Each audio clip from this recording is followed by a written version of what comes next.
ప్రభువైన యేసుక్రీస్తు నామములో అందరికీ వందనాలండి. ఈరోజు దేవుని మాటలు యోహాను సువార్త 1వ అధ్యాయము 36వ వచనము. అతడు నడుచుచున్న యేసు వైపు చూచి, ఇదిగో దేవుని గొర్రెపిల్ల అని చెప్పెను. ప్రియ దేవుని బిడ్డలారా, బాగా గమనించండి. దేవుడు మనతో మాట్లాడుతున్న మాట. ఈ లోకంలో యేసుక్రీస్తు ప్రభుల వారు ఉన్నప్పుడు దేవుని గొర్రెపిల్లలాగా మనకు కనిపించాడు. ఈరోజు నీవు కూడా ఈ లోకంలో ఉంటున్నావు. నీవు ఈ లోకానికి, నీ ఆత్మీయులకు ఎలా కనిపిస్తున్నావు?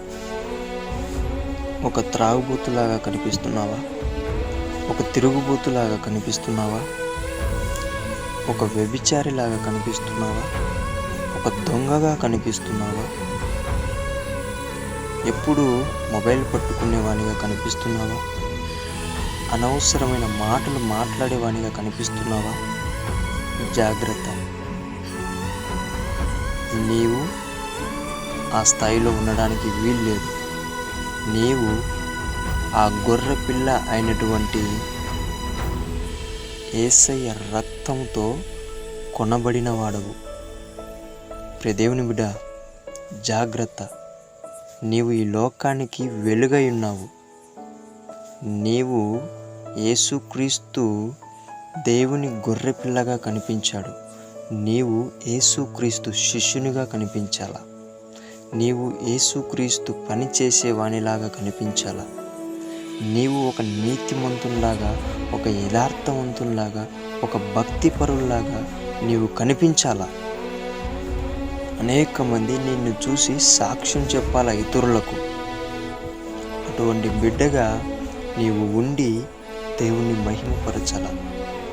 ఈరోజు ఆ గొర్రె పిల్ల అయినటువంటి యేసయ్య నీకోసం ప్రాణం పెట్టాడు, నీకోసం రక్తం కార్చాడు.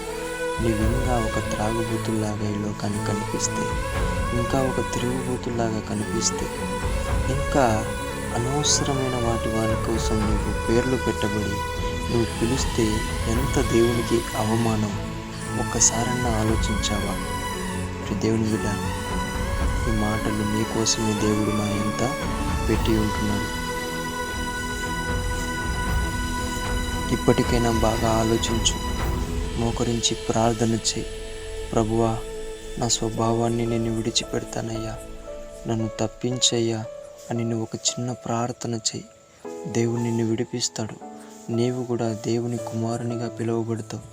నీవు కూడా దేవుని పరిచారకునిగా పిలువబడతావు. నీవు కూడా యేసయ్య శిష్యునిగా పిలువబడతావు.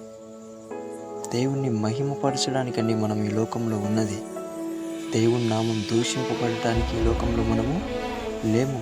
ఇది అందరూ తెలుసుకోవాలి. ప్రతి ఒక్కరూ కూడా తెలుసుకొని మంచి సాక్ష్యం ఈ లోకానికి ఇస్తారని, చూపిస్తారని నేను నమ్ముతున్నాను.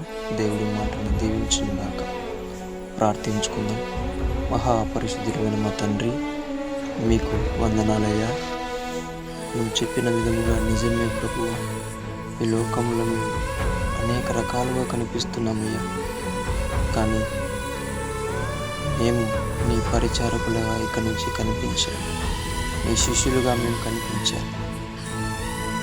నీ భక్తి చేసే వారిగా కనిపించాలి ప్రభువా. మమ్మల్ని అలా విధంగా తయారు చేయండి.